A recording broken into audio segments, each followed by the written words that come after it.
على مستوى قمة الإقادة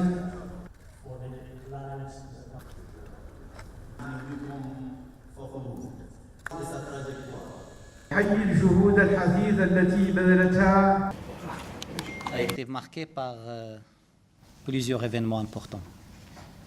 D'abord, la thématique du sommet est une thématique fondamentale qui est la lutte contre la corruption.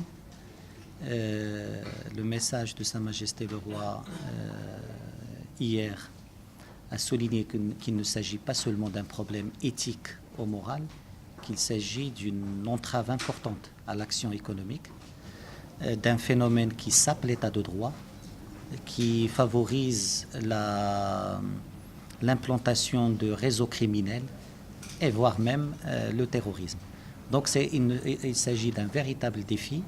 Dans certains secteurs, c'est 10% du coût est lié à la corruption. Dans certains secteurs également, la pratique de la corruption est un passage obligé pour la réalisation d'actions économiques. Mais en même temps, le message royal souligne d'un côté qu'il y a des progrès qui ont été réalisés en Afrique, et deuxièmement que la corruption n'est pas un phénomène exclusif au continent, c'est également un phénomène qui est présent dans d'autres pays, des pays du Nord comme des pays du Sud. Mais le plus important aujourd'hui, c'est comme l'Afrique a su gérer avec détermination d'autres problématiques, d'autres enjeux, il est important que cette nouvelle génération de leaders africains, ce nouvel esprit qui règne aujourd'hui sur le continent africain, puisse être également présent, puisse être également guidé l'action de l'Afrique pour faire face à ce phénomène. Donc la thématique est fondamentale et la campagne, tous les chantiers lancés au niveau du continent africain, si l'Afrique veut avoir une zone de libre-échange, si l'Afrique veut réaliser les objectifs de développement durable, si l'Afrique veut attirer les investissements, si l'Afrique veut asseoir une gouvernance saine, il est important qu'elle traite de cette question-là. Les actions identifiées par le président Bouhari sont des actions pertinentes et le Maroc considère que le thème est très très très pertinent.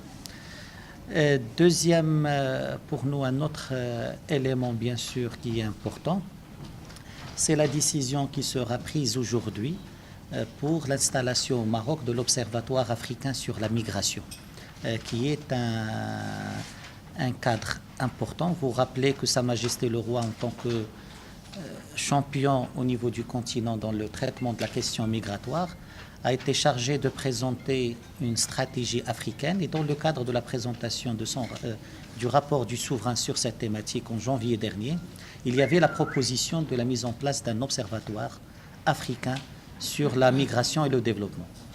Le sommet va décider de concrétiser cette idée, que le Maroc va l'abriter.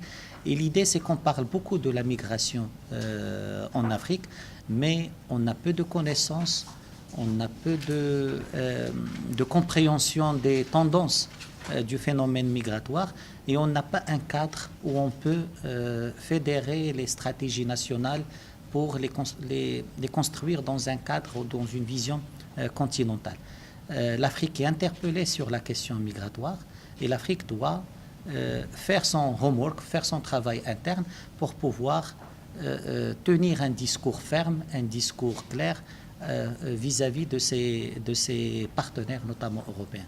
Donc cet observatoire sera également un outil important qui permettra à l'Afrique de mieux interagir avec ses partenaires par rapport à un phénomène, par rapport à une thématique qui va devenir structurante pour les relations entre l'Afrique et ses partenaires, notamment européens. La troisième thématique, c'est bien sûr la question du Sahara marocain.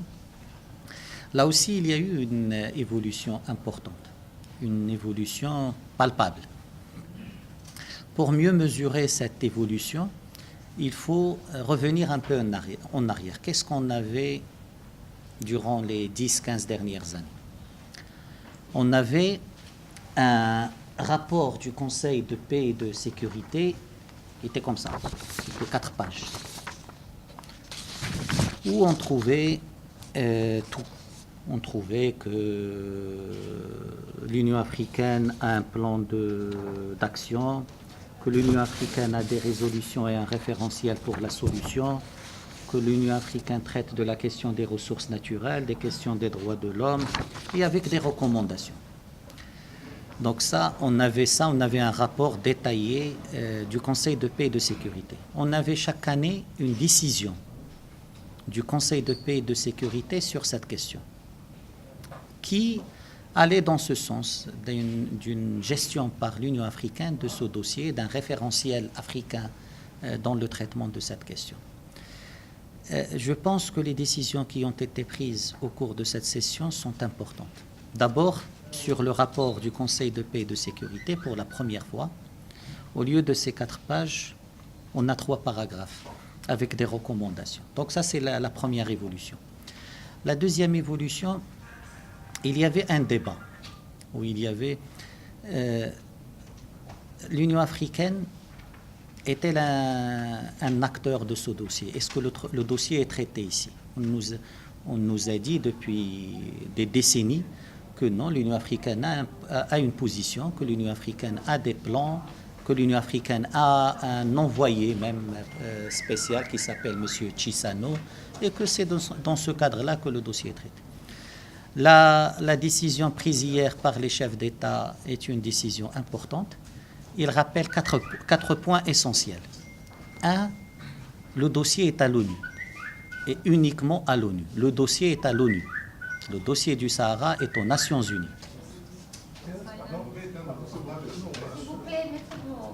Le dossier du Sahara marocain est à l'ONU et exclusivement aux Nations Unies. Il n'y a pas de processus parallèle, il n'y a pas de processus au sein de l'UA. Et c'est dit de la manière la plus claire dans le rapport. Il dit: il ne s'agirait pas pour l'UA de développer un processus parallèle à celui des Nations Unies. Le rôle de l'UA devrait viser à accompagner et à soutenir les efforts des Nations Unies, dont le Conseil de sécurité demeure saisi de la question. Donc il y a une orientation claire, c'est la primauté du processus onusien. Il y a un seul processus pour le traitement de cette question, c'est le processus mené sous l'égide du Conseil de sécurité des Nations Unies. Et ça, c'est un élément important. Le deuxième point important dans ce rapport et la décision qui a été prise hier, c'est le référentiel. Là aussi, il est clairement dit que le référentiel pour le traitement de cette question, c'est la résolution du Conseil de sécurité. Il est clairement dit qu'un appui efficace de l'UA au processus conduit par les Nations Unies basé sur les résolutions pertinentes du Conseil de sécurité. Et les résolutions uniquement et exclusivement. Et ça, c'est un élément important. Il n'y a pas notre référentiel de l'OUA ou de l'UA ou d'une autre instance. Il n'y a qu'un seul référentiel, c'est celui des Nations Unies.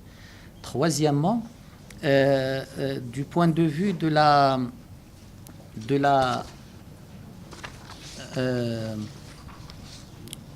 concentration du dossier à un certain niveau au sein de l'UA.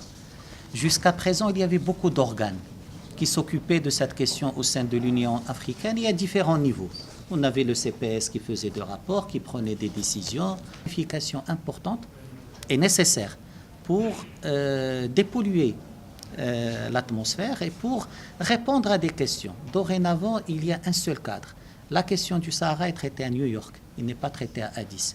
Le référentiel pour la question du Sahara est défini par le Conseil de sécurité, pas par le Conseil de paix et de sécurité de l'Union africaine ou par une autre instance. Et les chefs d'État ont décidé que la Troïka, plus le président de la Commission, seront en contact avec les Nations Unies pour s'informer sur l'évolution du dossier, pour écouter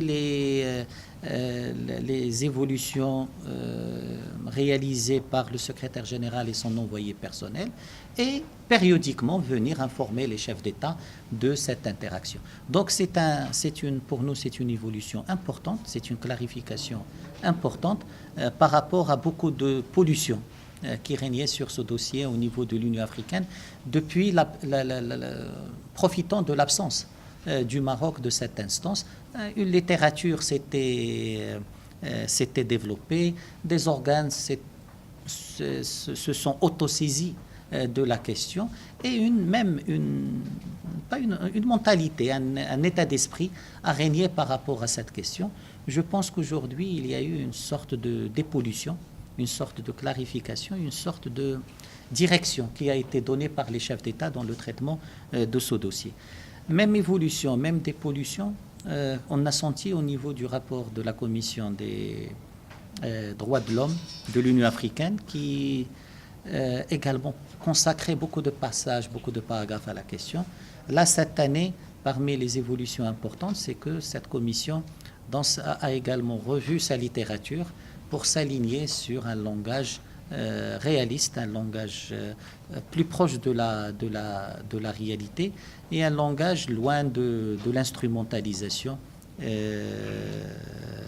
et loin des recommandations faciles qui étaient faites auparavant. Donc voilà les principales évolutions qui sont des évolutions importantes et des clarifications fondamentales. Il dit de manière la plus claire. Pas son micro, s'il vous plaît. Le rapport dit, puisqu'on parle du même vision, c'est de dire une fois pour toutes que le dossier est à New York, que l'Union africaine pendant le Conseil de sécurité des Nations Unies. Il y a un seul envoyé personnel, c'est M. Horst Kohler. Il y a un seul cadre. Aujourd'hui, l'Union africaine doit aligner sa position sur celle des Nations Unies, et c'est ça l'évolution importante. Une littérature a été développée. Des manœuvres ont été faites pour donner l'impression que l'Afrique a une... هناك إشكالية تؤثر على العلاقة بين احنا وشقائنا في الشمال. حرصت عن هذه الخامس عن هذه القمة. Ça fait 7. Yeah.